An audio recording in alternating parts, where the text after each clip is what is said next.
आइए सुनते हैं मुंशी प्रेमचंद जी की कहानी दुर्गा का मंदिर।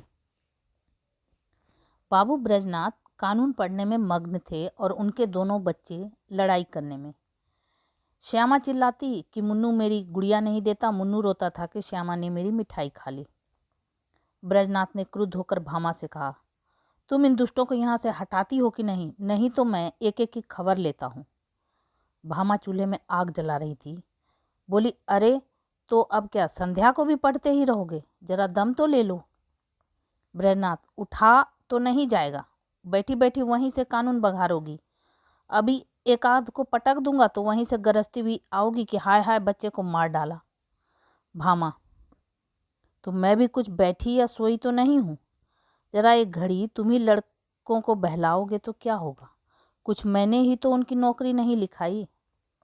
ब्रजनाथ से कोई जवाब देते न बन पड़ा। क्रोध पानी के समान बहाव का मार्ग ना पाकर और भी प्रबल हो जाता है। यद्यपि ब्रजनाथ नैतिक सिद्धांतों के ज्ञाता थे, पर उनके पालन में इस समय कुशल न दिखाई दी। मुद्दई और मुद्दाले दोनों को एक ही लाठी हाँका और दोनों को रोते चिल्लाते छोड़ कानून का ग्रंथ बगल में दबा कॉलेज पार्क की राह ली। सावन का महीना था। आज कई दिन के बाद बादल हटे थे। हरे हरे वृक्ष सुनहरी चादर ओढ़े खड़े थे। मृदु समीर सावन का राग गाता था और बगुले डालियों पर बैठे हिंडोले झूल रहे थे।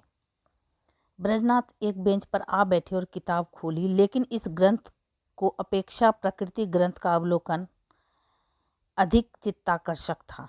कभी आसमान को पढ़ते, कभी पत्तियों को, कभी छविमयी हरियाली को और कभी सामने मैदान में खेलते हुए लड़कों को। एकाएक उन्हें सामने घास पर कागज की पुड़िया दिखाई दी। माया ने जिज्ञासा की, आड़ में चलो देखें इसमें क्या है। बुद्धि ने कहा, तुमसे मतलब, पड़ी रहने दो। लेकिन जिज्ञासा रूपी माया की जीत हुई। ब्रजनाथ ने उठकर पुड़िया उठा ली। कदाचित किसी के पैसे पुड़िया में लिपटे गिर पड़े हैं। खोल कर देखा, सावरेन थे। गिना पूरे 8 निकले। कुतूहल की सीमा न रही।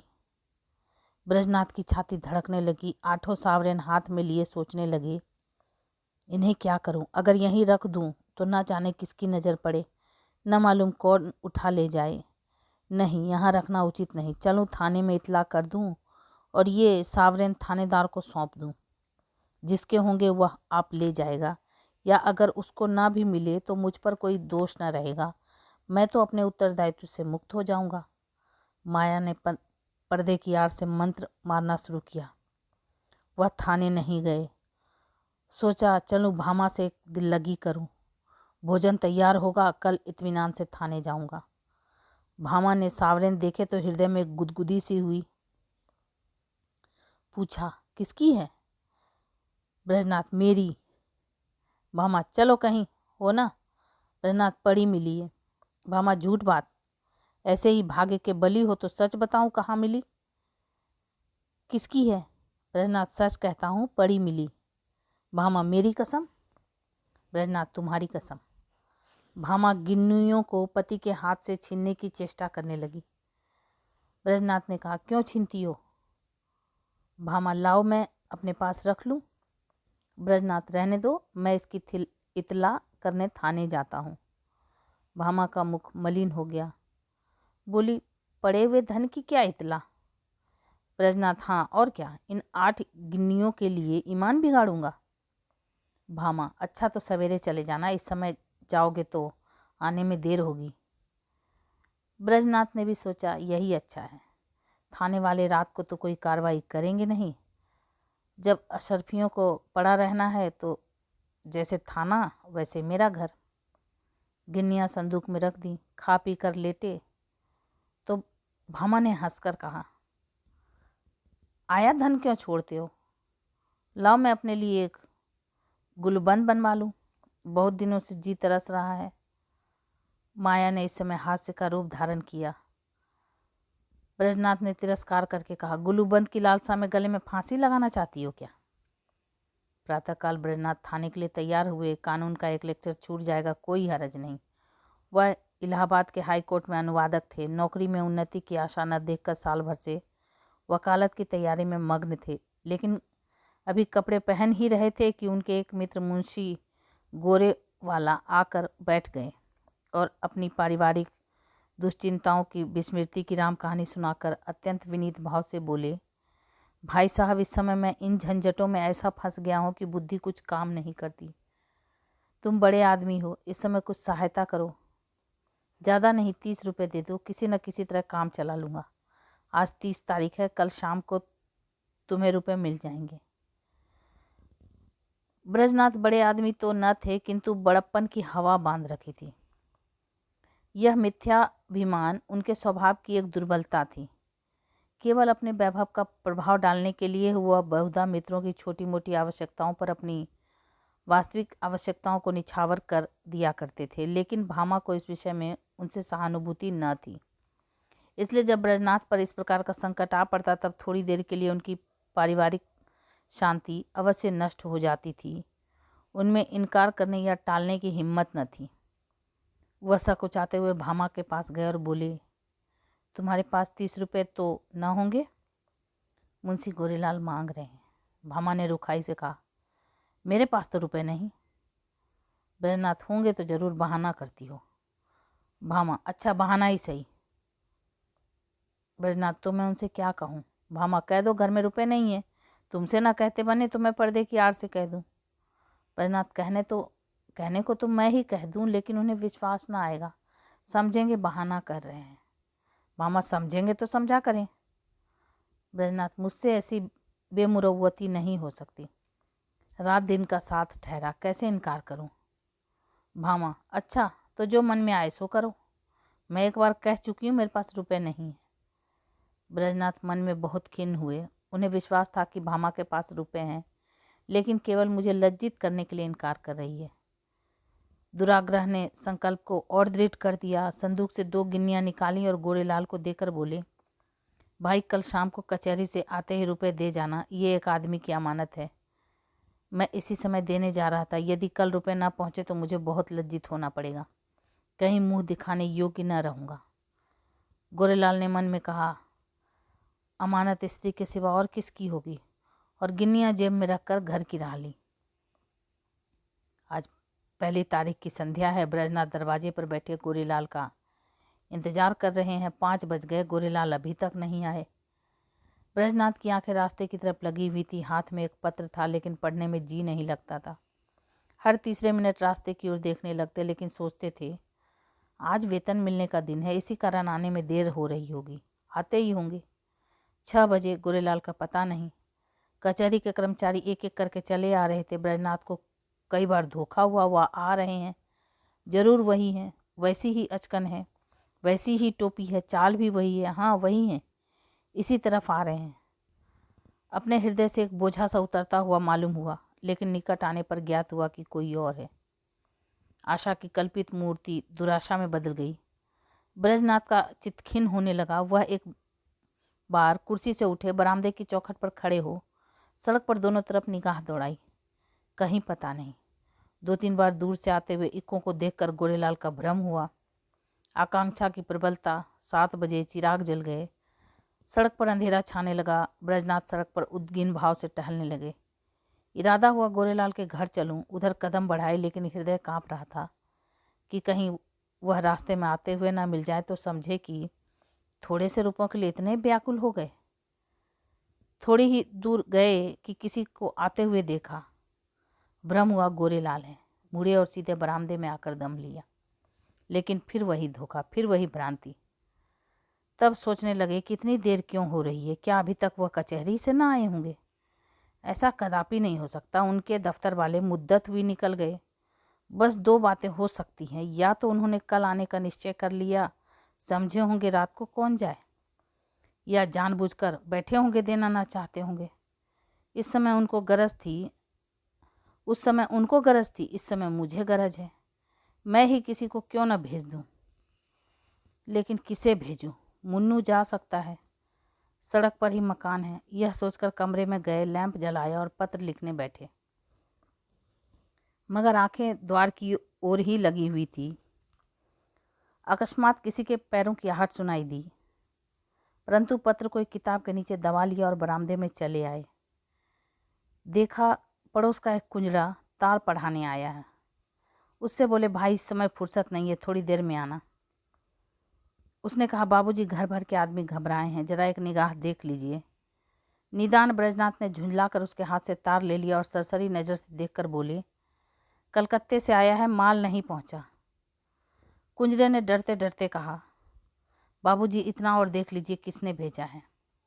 इस पर ब्रजनाथ ने तार फेंक दिया और बोले, मुझे इस वक्त फुर्सत नहीं है, 8 बज गए। ब्रजनाथ को निराशा होने लगी। मुन्नू इतनी रात बीते नहीं जा सकता। मन में निश्चय किया, आज ही जाना चाहिए, बला से बुरा मानेंगे। इसकी कहाँ तक चिंता करूं, स्पष्ट कह दूंगा, मेरे रुपए दे दो। भलमानसी भले मानसों से निभाई जा सकती, ऐसे धूर्त के साथ भलमानसी का व्यवहार करना मूर्खता है। अचकन पहनी, घर में जाकर माया से कहा, जरा एक काम से बाहर जाता हूँ, किवाड़ बंद कर लो। चलने को तो चले, लेकिन पग पग पर रुकते जाते थे। गोरेलाल का घर दूर से दिखाई दिया, लैंप जल रहा था। ठिठक गए और सोचने लगे, चलकर क्या कहूँगा, कहीं उन्होंने जाते जाते रुपए निकाल कर दे दिए और देर के लिए क्षमा मांगी तो मुझे बड़ी झेप होगी। वह मुझे क्षुद्र, ओछा और धैर्यहीन समझेंगे। नहीं, रुपयों की बातचीत करूं, कहूँगा, भाई घर में बड़ी देर से पेट दर्द कर रहा है, तुम्हारे पास पुराना तेज सिरका तो नहीं है? मगर नहीं, यह बहाना बहुत कुछ भद्दा सा प्रतीत होता है। साफ कलई खुल जाएगी। इस झंझट की जरूरत ही क्या है, वह मुझे देखकर आप ही समझ जाएंगे। इस विषय में बातचीत की कुछ नौबत ही ना आवेगी। ब्रजनाथ इसी उधेड़बुन में आगे बढ़ते चले जाते थे, जैसे नदी में लहरें चाहे किसी ओर चलें, धारा अपना मार्ग नहीं छोड़ती। गोरेलाल का घर आ गया, द्वार बंद था। ब्रजनाथ को उन्हें पुकारने का साहस न हुआ, समझे खाना खा रहे होंगे। दरवाजे के सामने से निकले और धीरे धीरे टहलते हुए 1 मील तक चले गए।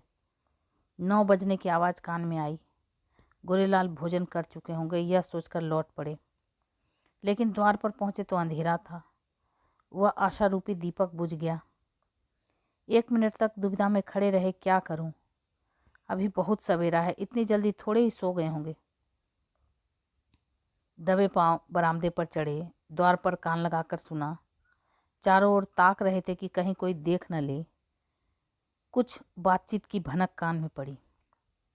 ध्यान से सुना। स्त्री कह रही थी, रुपए तो सब उठ गए, ब्रजनाथ को कहाँ से दोगे? गोरेलाल ने उत्तर दिया, ऐसी कौन सी उतावली है, फिर दे देंगे। और दरखास्त दे दी है, कल मंजूर हो जाएगी। 3 महीने के बाद लौटेंगे, तब देखा जाएगा। ब्रजनाथ को ऐसा जान पड़ा मानो मुंह पर किसी ने तमाचा मार दिया। क्रोध और नैराश्य से भरे हुए बरामदे में उतर आए। घर चले तो सीधे कदम न पड़ते थे, जैसे कोई दिन भर का थका मांदा पथिक हो। ब्रजनाथ रात भर करवटें बदलते रहे। कभी गोरेलाल की धूर्तता पर क्रोध आता, कभी अपनी सरलता पर। मालूम नहीं किस गरीब के रुपए हैं, उस पर क्या बीती होगी। लेकिन अब क्रोध या खेद रो कर क्या लाभ। सोचने लगे, रुपए कहाँ से आवेंगे। भामा पहले ही इनकार कर चुकी है, वेतन में इतनी गुंजाइश नहीं। 10-5 रुपए की बात होती तो कुछ कर लेता, तो क्या करूं, किसी से उधार लूं, मगर मुझे कौन देगा। आज तक किसी से मांगने का संयोग नहीं पड़ा, और अपना ऐसा कोई मित्र भी नहीं है। जो लोग हैं मुझी को सताया करते हैं, मुझे क्या देंगे।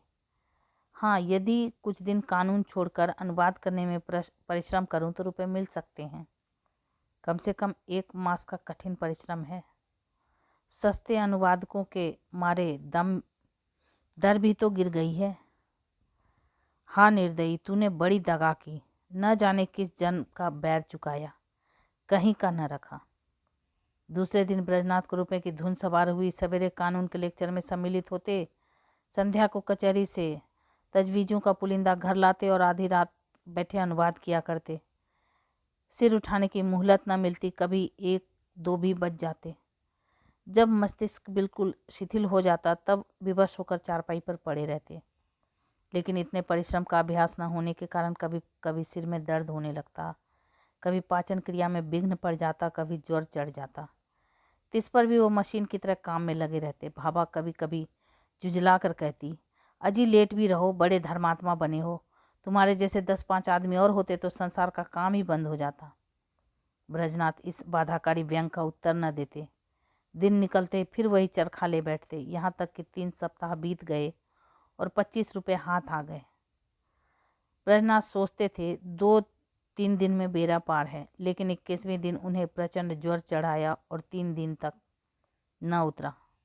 छुट्टी लेनी पड़ी, सैया से भी बन गए। भादों का महीना था। भाभा ने समझा पित्त का प्रकोप है, लेकिन जब 1 सप्ताह तक डॉक्टर की औषधि सेवन करने पर भी ज्वर न उतरा तब घबराई। ब्रजनाथ प्रायः ज्वर में झक भी करने लगते। भाभा सुनकर डर के मारे कमरे से भाग जाती, बच्चों को पकड़कर दूसरे कमरे में बंद कर देती। अब उसे शंका होने लगी कि कहीं यह कष्ट उन्हीं रुपए के कारण तो नहीं भोगना पड़ रहा है। कौन जाने रुपए वाले ने कुछ कर धर दिया हो, जरूर यही बात है। नहीं तो औषधि से लाभ क्यों नहीं होता। संकट पड़ने पर हम धर्म भीरू हो जाते हैं, औषधियों से निराश होकर देवताओं की शरण लेते हैं। भाभा ने भी देवताओं की शरण ली और जन्माष्टमी शिवरात्रि का कठिन व्रत शुरू किया। 8 दिन पूरे हो गए।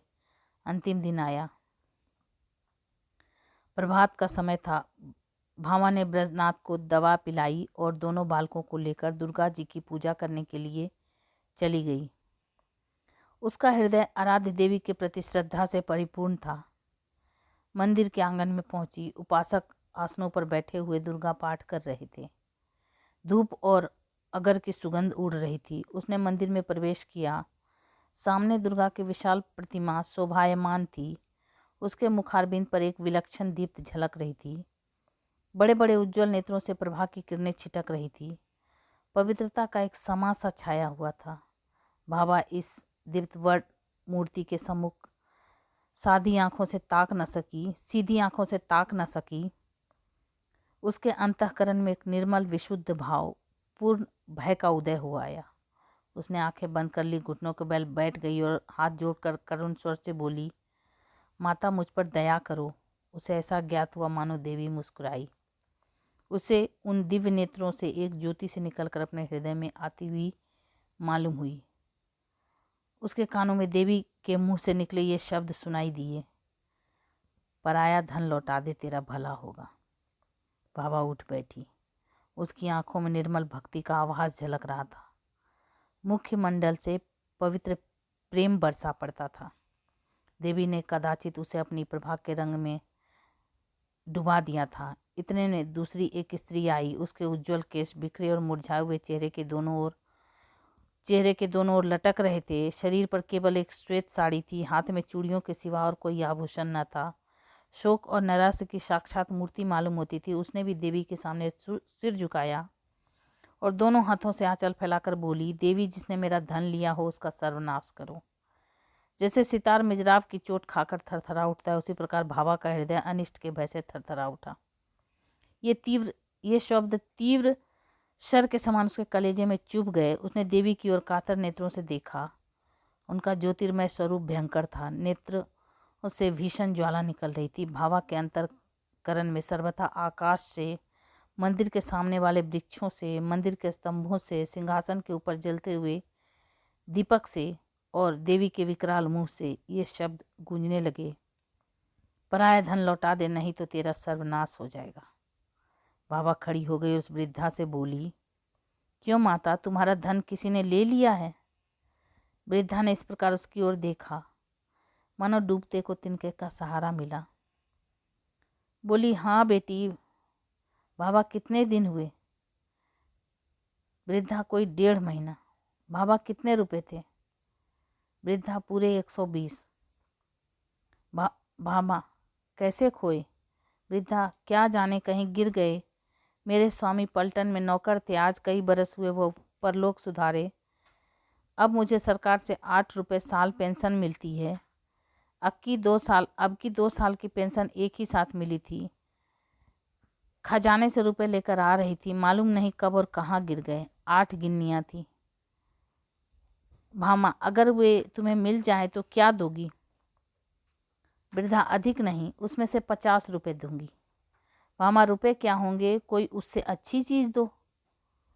वृद्धा, बेटी और क्या दूं, जब तक जीऊंगी तुम्हारा यश गाऊंगी। भामा नहीं, इसकी मुझे आवश्यकता नहीं। वृद्धा बेटी इसके सिवा मेरे पास क्या है। भामा मुझे आशीर्वाद दो, मेरे पति बीमार हैं, वो अच्छे हो जाएं। वृद्धा क्या उन्हीं को रुपए मिले हैं। भामा हाँ, वह उसी दिन से तुम्हें खोज रहे हैं। वृद्धा घुटनों के बल बैठ गई और आंचल फैलाकर कंपित स्वर में बोली, देवी इनका कल्याण करो। भामा ने फिर देवी की ओर सशंक दृष्टि से देखा। उनके दिव्य रूप पर प्रेम का प्रकाश था, आंखों में दया की आनंददायिनी झलक थी। उस समय भामा के अंतःकरण में कहीं स्वर्गलोक से ये ध्वनि सुनाई दी, जा तेरा कल्याण होगा। संध्या का समय है। भामा ब्रजनाथ के साथ इक्के पर बैठी तुलसी के घर उसकी थाती लौटाने जा रही थी। ब्रजनाथ के बड़े परिश्रम की कमाई जो डॉक्टर की भेंट हो चुकी है, लेकिन भामा ने एक पड़ोसी के हाथ अपने कानों के झुमके बेचकर रुपए जुटाए हैं। जिस समय झुमके बनकर आए थे, भामा बहुत प्रसन्न हुई थी। आज उन्हें बेचकर वह उससे भी अधिक प्रसन्न है। जब ब्रजनाथ ने 8 गिन्नियां उसे दिखाई तो उसके हृदय में एक गुदगुदी सी हुई, लेकिन यह हर्ष मुख पर आने का साहस न कर सका। आज उन गिन्नियों को हाथ से जाते समय उसका हार्दिक आनंद आंखों में चमक रहा है, होठों पर नाच रहा है, कपोलों को रंग रहा है और अंगों पर किलोल कर रहा है। वह इंद्रियों का आनंद था या आत्मा का आनंद है? वह आनंद लज्जा के भीतर छुपा हुआ था या आनंद गर्भ से बाहर निकल पड़ता है? तुलसी का आशीर्वाद सफल हुआ। आज पूरे 3 सप्ताह के बाद ब्रजनाथ तकिए के सहारे बैठे थे। वह बार बार भामा को प्रेमपूर्ण नेत्रों से देखते थे। वह आज उन्हें देवी मालूम होती थी। अब तक उन्होंने उसके बाह्य सौंदर्य की शोभा देखी थी, आज वह उसका आत्मिक सौंदर्य देख रहे थे। तुलसी का घर एक गली में था। इक्का सड़क पर जाकर ठहर गया। ब्रजनाथ इक्के पर से उतरे और अपनी छड़ी टेकते हुए भामा के हाथों के सहारे तुलसी के घर पहुंचे। तुलसी ने रुपए लिए और दोनों हाथ फैलाकर आशीर्वाद दिया, दुर्गा जी तुम्हारा कल्याण करें। तुलसी का वर्णहीन मुख वैसे ही खिल गया जैसे वर्षा के पीछे वृक्षों की पत्तियां खिल जाती हैं। सिमटा हुआ अंग फैल गया, गालों की झुर्रियां मिटती दिख पड़ी। ऐसा मालूम होता था मानो उसका कायाकल्प हो गया। वहां से आकर ब्रजनाथ अपने द्वार पर बैठे हुए थे कि गोरेलाल आकर बैठ गए। ब्रजनाथ ने मुंह फेर लिया। गोरेलाल बोले, भाई साहब कैसी तबीयत है? ब्रजनाथ बहुत अच्छी तरह हूँ। गोरेलाल मुझे क्षमा कीजिएगा, मुझे इसका बहुत खेद है कि आपके रुपए देने में इतना विलम्ब हुआ। 1 तारीख ही को घर से एक आवश्यक पत्र आ गया और मैं किसी तरह 3 महीने की छुट्टी लेकर घर भागा। वहाँ की विपत्ति कथा कहूँ तो समाप्त न हो, लेकिन आपकी बीमारी की शोक समाचार सुनकर आज भागा चला रहा हूँ। ये लीजिए रुपए हाजिर हैं। इस विलम्ब के लिए अत्यंत लज्जित हूँ। ब्रजनाथ का क्रोध शांत हो गया। विनय में कितनी शक्ति है। बोले, जी हाँ, बीमार तो था लेकिन अब अच्छा हो गया हूँ। आपको मेरे कारण व्यर्थ कष्ट उठाना पड़ा। यदि इस समय आपको असुविधा हो तो रुपए फिर दे दीजिएगा। मैं अब उरीन हो गया हूँ, कोई जल्दी नहीं है। गोरेलाल विदा हो गए तो ब्रजनाथ रुपए लिए हुए भीतर आए और भामा से बोले, ये लो अपने रुपए। गोरेलाल दे गए। भामा ने कहा, ये मेरे रुपए नहीं है, तुलसी के हैं। एक बार पराया धन लेकर सीख गई।